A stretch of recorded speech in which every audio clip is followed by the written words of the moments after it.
तू दुर्गा बन के अइलू तोहरो बलबीर चलावत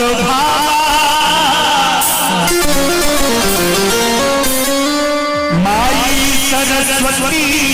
तू बनलू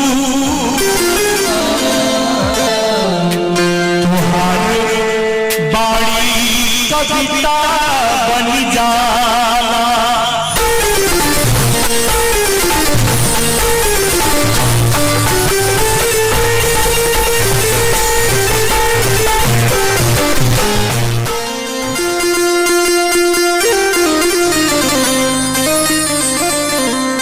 अरे मिया की प्यारी मैया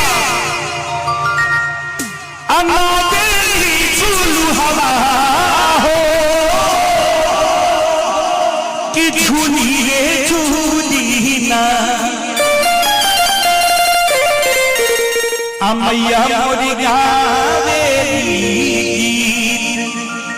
हो कि झूली रे झूली ना अरे मिया की प्यारी मैया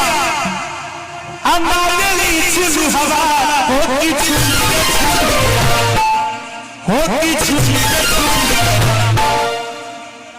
तनी ताली बजा के दोनों हाथ उठाकर ताली बजा के कहे कैसे होती झूली रे झूली होती झूली रे झूली मैया मोरी होती झूली रे झूली मैया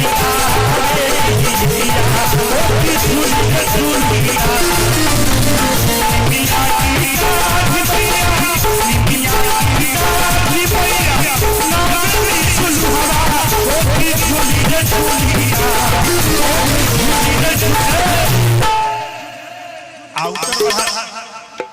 भैया भैया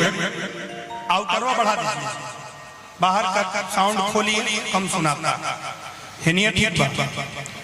हो की झूली रे झूली हो की झूली रे झूली माई की पचड़ा होता तो इतना खामोशी से ना होके के चाहिए तनी ताली बजा के हो की झूली रे झूली मैया मोरी हो की झूली रे झूली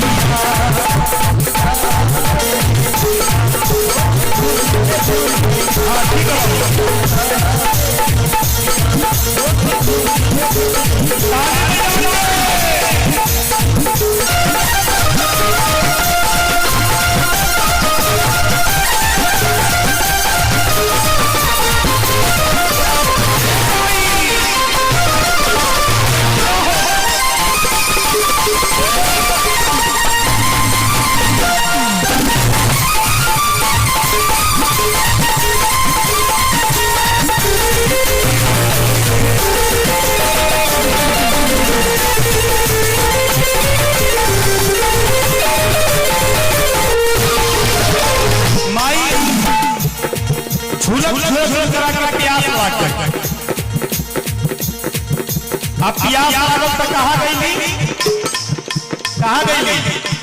मालिन के घरे यहाँ केहू मालिन ओलिन बा केहू मालिन बा है ने केहू मालिन बा अच्छा ये दरबार किसका है माँ का दरबार और माँ के भक्ति में कितने लोग लीन है जरा बताइए माँ की भक्ति में जितने लोग लीन है वो हाथ उठाएंगे सभी लोग लीन है ना माँ प्लस लीन बराबर क्या होता है माँ धन लीन बराबर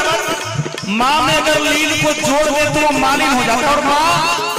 जात की मालिन को नहीं पूछती माँ उसकी प्यारी है उसकी लाडली है जो माँ की भक्ति में लीन हो जाता है वही मालिन हो जाता है तो यहाँ जितने लोग लीन है सारे लोग मालिन है बात ताली बजा के अरे झूले झूला झूला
मलिनिया के दुआरी जाके उनका दरवाजा जा खटावा करिए कह करिए मालिक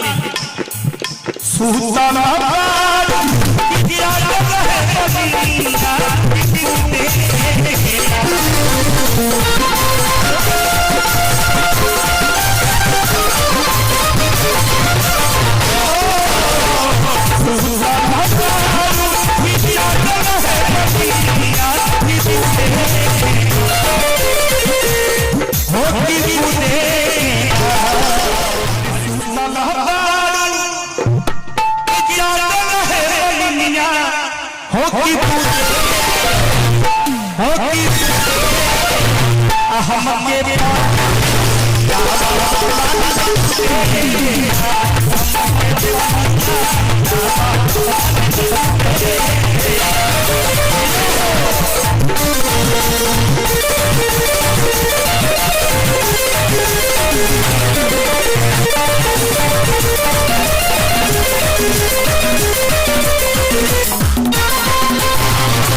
कहीं से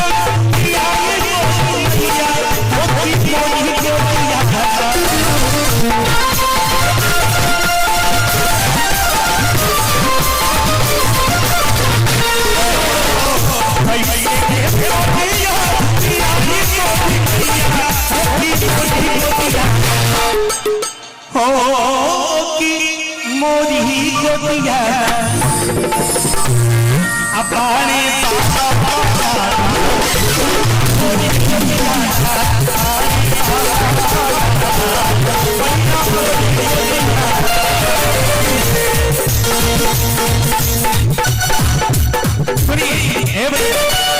रुक जाइए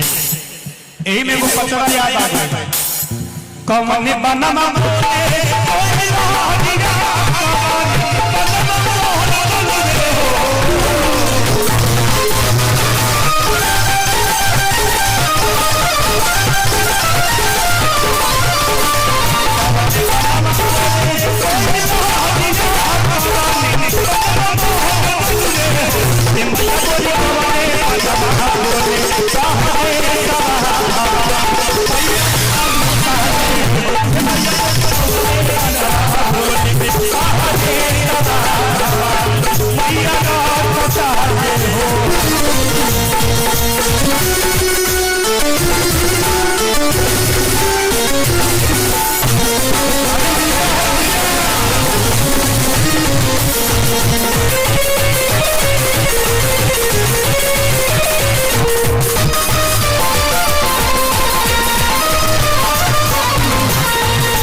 और देखिए माई के पानी पियावे खातिर पानी ले आवे चल गए माई कहता कि तुहार अगर बालक बा तो ओकर अच्छा हम करब कहता कैसे अरे सोने के पालन माया हाय बच्चा सुतावा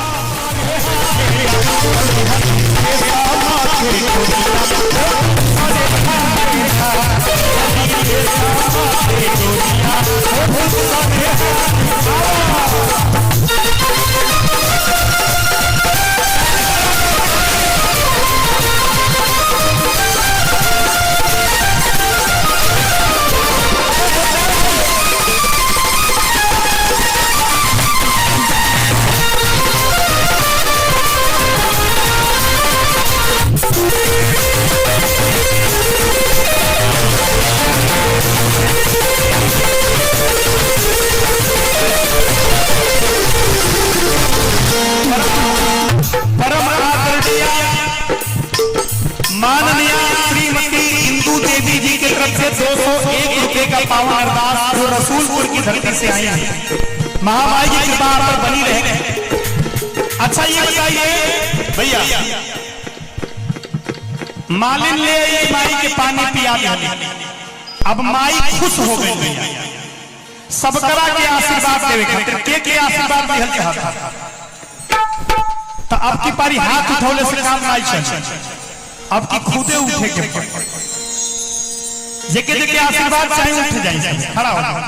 भैया, आप लोग खड़े हो जाओ, आप भी खड़ा हो जाओ, चाचा खड़ा हो भैया, लुकाई मत ए भैया, खड़ा हो जाए, लुकाइला से काम चली। अरे ने भगला से कुछ ना होई, जब ले खड़ा नहीं होई माई खुश ना होई। उठी उठी गोड़े में कम नहीं खेला,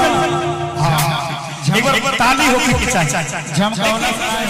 हे मालिनी के चूड़ा बबलू हो की भाई से झूम के ताली बजा के कि तो हरम की चूड़ा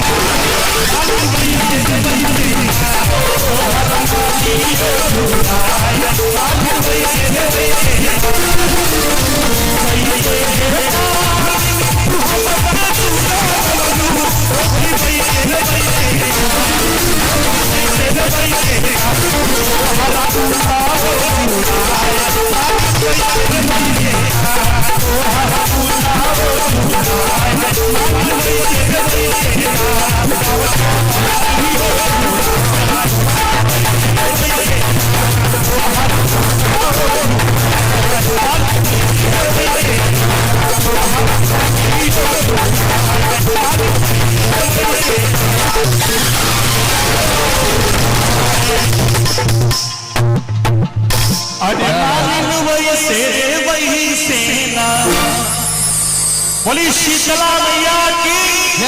और कलवनी के समय मैया की, बोली करवल देवी मैया की, बोल सच्चे